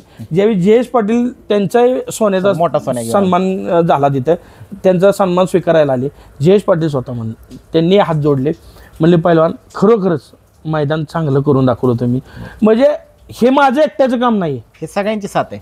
नेतृत्व फक्त मी केलं होतं, माझ्या टीमचं जे काम होतं, म्हणजे तिथले असणारे संयोजक, परत तिथं असणारे बैलगाडी मालक, समालोचक, सगळ्यात प्रमुख भूमिका बजावणारे झेंडापंच, युट्यूबर, लाईव्ह टेलिकास्टवाले आणि माझ्यावर विश्वास असणारे सगळे वरिष्ठ जे हेतून म्हणजे फोन करून प्रोत्साहन करत दादा होते. जरी तिथं प्रत्यक्षात फील्डवरती वर्क करत असले, म्हणजे काम करत असले, तरी त्यांच्यावरती नियंत्रण ठेवणारी टीम आहे, म्हणजे वरिष्ठ आहेत, ते त्यांच्याकडनं अपडेट घेत असतात काय परिस्थिती. म्हणजे स्वतः ते कधी निर्णय थेट निर्णय घेऊ शकत नाही, वरिष्ठांचा विचार घेऊनच त्यांना निर्णय घ्यावा लागतो. काय झालंय आत्ताची सिच्युएशन अशी झाली सुरुवातीला, पण आत्ता वरिष्ठ एखादी गोष्ट मी सांगा गेला, काय पहिलवान हां तुम्ही बघितले ना, तुम्ही करताय ना, ठीक आहे मग येस. म्हणजे झोपेतून उठवून जरी त्यांना सांगितलं, पहिलवाननी असा असा निर्णय घेतलाय, कुणी घेतलाय, विलास पहिलवान, मग 100% योग्यच असणार. एवढ्या त्यांच्या प्रचंड विश्वास बसलाय माझ्यावर. आणि तशाच प्रकारची जी तृतीय टीम आहे, ते मैदान झाल्यानंतर मी बापूंना येताना ऐकत सांगितलं, बापू, बाबा जगतापांचा फोन आला होता मला. बाबा जगतापांना सांगितलं, बाबा पुढच्या महिन्यात वरिष्ठ म्हणजे आपल्याला एक महाराष्ट्राची मिटिंग लावायची, पण त्या अगोदर मला एक आपल्या 20-25 जणांच्या टीमची वेगळी मिटिंग लावायची. मला एक ही ॲक्टिव्ह टीम, युवा संघटना आपल्याला तयार करायची. ही संघटना ज्यावेळेस कार्यरत होईल त्यावेळी ह्या वरिष्ठांचा कोणताही लोड नाही, ह्यांनी फक्त तुम्ही आलं की तुमचा आपला मान सन्मान स्वीकारायचं, तुम्ही बाकी सगळं हँडलिंग ही युवा संघटना करेल. आणि कालच्या मैदानात तेच दिसून आलं. बरोबर. काय होतं, गणेश भाऊंचा वाढदिवस होता, आमदार दिलीप काका बनकर दिवसभर बसून होते स्टेजवर, पण गणेश भाऊंच्या बरोबर जी युवक टीम होती, ती माझी टीम, मी प्रत्येक गोष्टी सांगायचो, निकाल जाऊन बघा, नाही बंटी, म्हणजे लाईव्ह टेलिकास्टवाल्याने काल निकाल दिलेत. बरोबर. परिस्थिती तशी होती की मी सारखं उतरून खाली जाऊन निकाल बघू शकत नव्हतो. मग विश्वासाचा माणूस कोण आहे, रोज माझ्यावर जो काम करतोय त्याला माहित झाले पैलवानची काम करण्याची पद्धत कशी, पैलवानचा निकाल बघण्याची पद्धत कशी. बंटी काय निकाल आहे रे, तू बघ, तू मला पर्सनली फोन कर, तू मला पर्सनली सांग. मित्रांनो, अक्षरशः ज्यावेळेस मैदान सुरू झालं त्यावेळेस लाईव्ह टेलिकास्टिंगला इलेक्ट्रिक सप्लाय नसल्यामुळं लाईव्ह टेलिकास्ट कुठेतरी थांबलं होतं. त्यावेळेस अक्षरशः पहिले 3 ते 4 गट आम्ही ड्रोनवर, 5 गट ड्रोनवरती, त्याच्यामध्ये सगळ्यात मोलाचं सहकार्य लाभलं ते म्हणजे विश्वास ड्रोनचं. काय झालं, सुरुवातीला लाईव्ह टेलिकास्ट जोडायला वेळ लागायला लागला आणि आपल्याकडे वेळ म्हणजे कमी होता, एक मिनिट फार महत्वाचा होता. आणि त्या मिनिटाची किंमत कोणाला कळते, जो सकाळपासून तो परिस्थिती बघत होता त्यालाच कळाली की एक मिनिट आपण वाया घालवू शकत नव्हतो, किती फास्ट मैदान आपलं उरकायचं चालू होतं. मग अशा सिच्युएशनला काय करायचं, तर मी माईकवर पुकारलं, सगळे बैलगाडी मालक ऐका, ही परिस्थिती आत्ताची, अजून लाईव्ह टेलिकास्ट जोडायला 15 मिनिटं लागणार आहेत. आपण ड्रोनवर सगळ्या हे जे काय 4-5 गट सुटतायत लाईव्ह टेलिकास्ट जोडस तोपर्यंत तेवढे सोडायचे का. पण माझी एक विनंती राहील, खालच्या पट्टीचा निकाल असो किंवा पुढचा निकाल असो, तुम्हाला ड्रोनवर मी जो सांगेल तो मान्य करावा लागेल. आणि तुमचा माझ्यावर विश्वास असेल तर तुम्ही सांगा मी ड्रोनवर सोडतो. पण क्षणाचाही विलंब न करता मी पश्चिम महाराष्ट्रातील बैलगाडी मालकांना आवर्जून सांगू इच्छितो, आपण अनेकांनी त्यात हे कळलं, नाही पैलवान मग खालची पट्टीचं काय, मग पुढं ती खाली पट्टीवरच पाय होता त्याचा आणि पट्टीच्याच पुढं होता, किंवा मग ते नाही मी बी सामन्यात आहे, असं एकाही बैलगाडी मालकानं उत्तर महाराष्ट्रातले केला नाही. 2-3 ऑब्जेक्शन आले, त्यांना एका मिनिटात मी सांगितल्यानंतर त्यांनी मान्य केले. क्वार्टर सेमीचे निकाल असतील किंवा फायनलचा निकाल असेल, 1-2 वरिष्ठ बैलगाडी मालक आले, त्यांना दाखवल्यानंतर आमच्या बाईजेचीच गाडी, ते म्हणत होती बाद आहे गाडी लखनबाईच्या.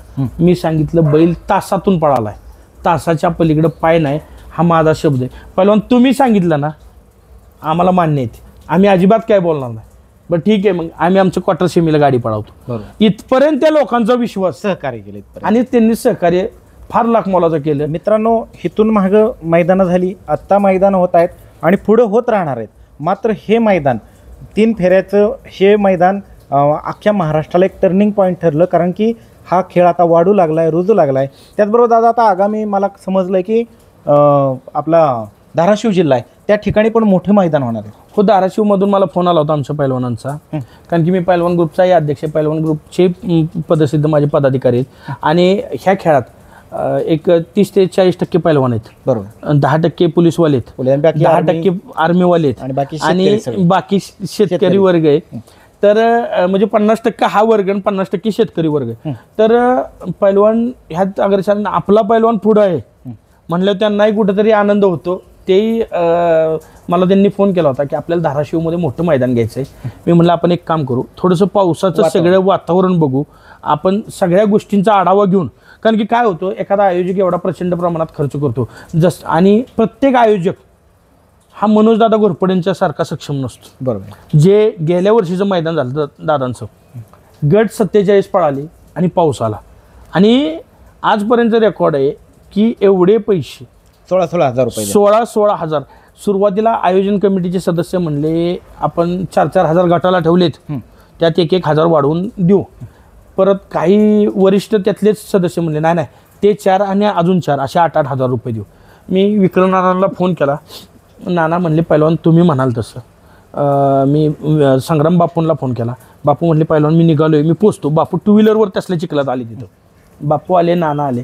म्हणलं काय करायचं, तर चर्चा करत असताना मी म्हणलं नाही 8,000ला आमचा बैलगाडी मालक काय तयार होणार नाही. तर नाना म्हणले पैलवान 10,000 रुपये देऊया त्यांना पण. बरोबर, आता खऱ्या अर्थानं 8,000 पण आपला बैलगाडी मालक खुश झाला असता. पण माझी एकच कायम ज्यावेळी मी काम करत असतो माझी एक तळमळ असते, बैलगाडी मालकाला जास्तीत जास्त कसा फायदा करून देता येईल. कारण की हे क्षेत्र टिकले, हा खेळ चाललाय, तो बैलगाडी मालकाच्या जीवावर चाललाय. लक्षात घ्या, मी वारंवार सांगत असतो. परवा एका मैदानात प्रताप तात्यांनी सांगितलं बैलगाडी मालक तुम्ही काय करायला लागलाय ह्याचं भान ठेवा. बरोबर, प्रत्येक गटाला तुम्ही ड्रायव्हरला पैसे पुकारता इथपर्यंत ठीक आहे, ड्रायव्हरला दिलं पाहिजे. तो जीव धोक्यात घालतोय, तो बसतोय, तुमची गाडी आणतोय, रखरखत्या उन्हात तो स्वतःचं घाम म्हणजे रक्ताचा घाम करतोय काय, आणि तो एवढंही करतोय तर रक्ताचं पाणी करून तो तुमच्या गाडीवर बसतोय, तो त्याला दिलं पाहिजे. पण समालोचकाला पैसे, नंबर टेकरला पैसे, हलगीवाल्याला पैसे, तृतीयपंथीयाला पैसे, अरे म्हणजे चाललंय काय नक्की? कुठेतरी खर्चावरती नियंत्रण पाहिजे. तुम्ही असं कुठं बघितलंय का की आयोजन कमिटी, मी वारंवार सांगतो बाबा 2च समालोचक ठेवा, 4 समालोचकांची नावं. अरे ती मोठं मैदान असलं 3च ठेवा. कालच्या मैदानात किती समालोचक होते? 2च. मनोजदादा घोरपडेंच्या मैदानात किती समालोचक होते? 3च. ह्या वर्षी 3 ठेवले, गेल्या वर्षी बी 3च ठेवले, पण मैदान होते ना, का नाही होत? मग मोठं 100 फेऱ्याचं मैदान 2 समालोचकांच्यात होते ना. 100% तुम्ही प्रत्येकाला चान्स द्या. बरोबर, आज ह्याला दिलाय, उद्या त्याला द्या. माझं काम बघा, मी एक मैदान मयूरला दिलं, प्रवीणला दिलं, की इकडं रणजितला देतो, गारूला देतो, तिकडं पप्पूला देतो, विजूला देतो, प्रताप तात्याला देतो, मोरेनला देतो, विकास सरांना देतो. असं रोटेशन चालवतो मी. माझा हेतू काय असतो, प्रत्येकाला मिळालं पाहिजे. पण ह्यांचं कसं आत्ताची सिच्युएशन जर पाहताना खर्च अपाट चाललाय. बरोबर, आणि बैलगाडी मालकांनी त्या खर्चावर नियंत्रण केलं पाहिजे. इव्हन हे प्रताप तात्या म्हणले तसं हे थांबलं पाहिजे. बरोबर, हे थांबलं पाहिजे. ही पद्धत कुठल्या दिशेनं निघाली? शेवटचा बैलगाडी मालक त्याला 10,000 रुपयाचं बक्षीस असलं, 2 ते 3,000 ड्रायव्हरला दिले जातात. 2,000 ड्रायव्हरला दिले, आले 8,000. 8,000 1,000 रुपयाचा गुलाल होतो. गट सेमी ह्या दोन्हीला 500 रुपये दोघांनी बी ड्रायव्हरला दिलेले असतात. 500 रुपये समालोचकाला, 100 रुपये नंबर टेकरला, 100 रुपये तुमच्या हलगीवाल्याला, 100 रुपये तृतीयपंथ्याला. अरे त्याचे पैसे गेले किती गटन सीमेला? बरोबर, मग त्याच्या हातात काय आलं? आणि कुठं तो 7 नंबर 8 नंबर करणारा मालक 1 नंबर करत असतो का? नाही. मग हा पण विचार झाला पाहिजे ना. क्षेत्र टिकवायचं. लोकांना वाटतं, खरोखर मी प्रकटपणे सांगतोय, लोकांना अनेकांना वाटतं की हा समालोचकांच्या ह्यांच्या पण वस्तुस्थिती गाड्यांनो, सामान्यांचा विचार करून बघा. तुम्हाला ती सिच्युएशन सांगितली गेल्या वर्षीची अमरापूरच्या मैदानातली. बैलगाडी मालक, गटाला गाडी बसली, वयस्कर बाबा होते, पोरगा हलगीवाल्याला ह्यांना पैसे देत होतं, तर ती म्हणले 100 रुपये राहू दे, 100 रुपये राहू दे म्हणले, नाश्त्याला होतील. म्हणजे पोटाला चिमटा घेऊन जर लोक हे क्षेत्र टिकवत असतील तर कुठंतरी जबाबदारी आपल्या सगळ्यांची. आणि वरिष्ठांना माझी विनंती, तुम्ही ड्रायव्हरला 100% पैसे द्या, पण ड्रायव्हरला न पुकारता गपचुपीत पैसे द्या. ह्यातनं ईर्ष्या बी तयार होते. ज्यावेळेस पहिलं काय होतं, एका गावचा 1 किंवा 2 बैल पडायची, अख्खं गाव त्याच्या मागं असायचं. आता काय झालंय, एका गावात आमच्या वाई तालुक्यात 100-150 बैल, मलाच माहित नाही कुणाकडे बैल, मीच ओळखत नाही लोकांना. म्हणजे ईर्ष्या तयार व्हायला लागली. माझी आणि शिवाची गाडी, शिवान मी किती एकत्र असू दे किंवा आमचा गणेश अनपडे मी असू द्या, माझी त्याची गाडी जर गटाला एकत्र आली आणि समजा त्याच्या गाडीनं माझी गाडी मारली, त्यानं त्याच्या आनंदाच्या भरात ड्रायव्हरला 1000 रुपये पुकारलं. माझ्या डोक्यात बसतोय, गणेश अनपड आमचा रोज इथं येऊन बसतोय माझ्यापाशी, माझी गाडी त्या गटात होती, त्यानं मारली, त्यानं 1000 दिले. पुढच्या वेळेला मी वेळ बघत असतो, माझी त्याची गाडी कुठे एकत्र येईल, जिथं मी मारतो तिथं मी 2000 रुपये पुकारतो. ह्यातनं काय होते, ईर्ष्या निर्माण होते आणि वाद निर्माण होते. हे पण आपल्याला लक्षात घेतलं पाहिजे. त्या अनुषंगानं लोकांनी ह्या गोष्टीवर नियंत्रण ठेवणं काळाची गरज आहे. आता आपण वळूयात शिवभाऊकडे. शिवभाऊ, कसा अनुभव होता नाशिकमधला? नाशिकमध्ये पहिल्यांदा गेला असताना ज्या टायमिंगला आमच्या पैलवानांनी तिथं सांगितलं की आपण हे मैदान पूर्णत्वाला नेऊया, त्या टायमिंगला आम्हाला बापूंना आणि आम्हाला दोघांना त्यांनी जबाबदारी दिली. तुम्ही दोघांनी ती खालची काय असेल ती तुम्ही दोघं बघून घ्या, मी वरती आहे ते सगळं हँडल करतो. त्याप्रमाणे बापूने आम्ही ते मैदान पूर्णत्वाला नेलं. ते मैदान पाहिल्यानंतर तुम्ही ज्यावेळेस सकाळी आला, ते वाटच होतं का होईल मैदान? तिथं बऱ्यापैकी 90% मैदान होणारच नाही अशी सिच्युएशन होती त्या टायमिंगला. पण त्या टायमिंगला आमचे मित्र पैलवान असतील, बापू असतील, त्यांनी जे तिथल्या आयोजकांना जे धीर दिला त्याच्यावर ते थोडेसे भावनिक होऊन त्यांना थोडं डोळ्यातून पाणी आलं. त्या हिशोबाने संध्याकाळी जे मैदान झालं पूर्ण, तो आनंद बघता संयोजकांचा तिथं थोडंसं समाधान वाटलं आम्हाला. तुम्हाला कसं सहकार्य केलं बापूंना, तुम्हाला खाली कसं सहकार्य केलं तिथल्या बैलगाडी मालकांनी? तिथं बैलगाडी मालकांनी काय व्हायचं, आपल्याकडं बैलगाडी मालकांना पुकरायला लागतं, बाबा 10वा गट आणा, तसं तिथं होत नव्हतं. पहिला गट वर पोचायच्या आधी दुसरा गट तिथं वळून उभा राहायचा. त्यामुळं तिथं काही एवढं हे आपल्याला त्यांच्यासाठी खेळ नवा होता, पण शिस्त एक नंबर. तशी शिस्त आपल्या इकडच्या माणसांनी थोडीशी हे करून घेतली पाहिजे. तुमच्या रूपाने एक नवीन झेंडा पंच मिळाला का महाराष्ट्राला? ते आता बघूया कसं काय. आवड लागली का झेंडा टाकायची? आवड आता पहिलवान 2 वर्ष झालं माझ्या पाठीमागेच लागले. तू झेंडा टाक, काय असेल ते आपण तुला मैदान द्यायचं काम माझं. पण काय होतं, काय गोष्टीला आपल्याला आता बैल असतात आपल्याकडे सोडायला. आता किती काय केलं तरी पैलवानांची बैल मी सोडतो, काय आमची वाईतली बैल असतील, काय बाहेरची जी संबंधात आहे ते सोडायला जायला लागतं. अशा टायमिंगला काय होतं, आपण झेंडा टाकाय गेलो तर आज जर पैलवानांच्या गाडीला सुट्टी मेकर चांगला नाही भेटला, तेवढ्या वाचून त्या गाडीचं काय थोडंसं मात्र नको. बैल चांगली पाळतात पण सुट्टी मेकर वाचून मात्र व्हायला नको. त्यासाठी काय गोष्टीला आपण थोडंसं 2 पावलं मागू. निश्चित विचार करा तुम्ही. आता मित्रांनो, मुलाखत घेईल तेवढी कमीच आहे, बोलेल तेवढं कमीच आहे. अतिशय सुंदर असं मैदान नाशिक जिल्ह्यातील निफाड तालुक्यातील पिंपळगाव बसवंत या ठिकाणी आपल्या पश्चिम महाराष्ट्रातील टीमनं करून दाखवलं. यासाठी प्रत्यक्ष भरपूर लोकांची साथ लाभली, त्यांचंही खूप धन्यवाद. आणि आता थांबूयात. धन्यवाद.